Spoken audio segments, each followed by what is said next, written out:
রাজ্যে ভোট ঘোষণা হয়ে গিয়েছে। নির্বাচন আচরণবিধি কার্যকর। বিধান সরণিতে ক্ষুদিরাম বসু কেন্দ্রীয় মহাবিদ্যালয়ের সরকারি হোর্ডিং খুলে ফেলায় কাজ শুরু হয়ে গিয়েছে। যুবসাথী লক্ষ্মীর ভান্ডারের সরকারি হোর্ডিং খুলে ফেলা হচ্ছে।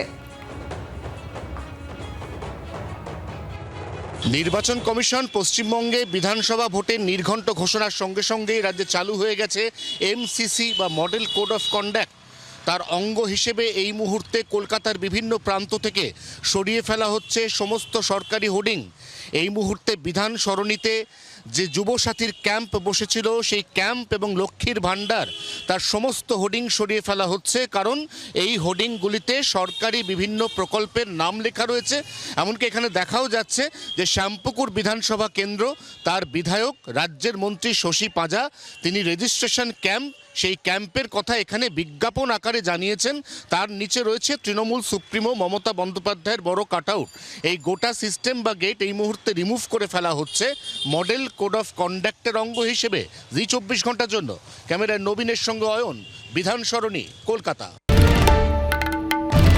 বাংলার আওয়াজ, বাঙালির আবেগ, জি 24 ঘন্টা।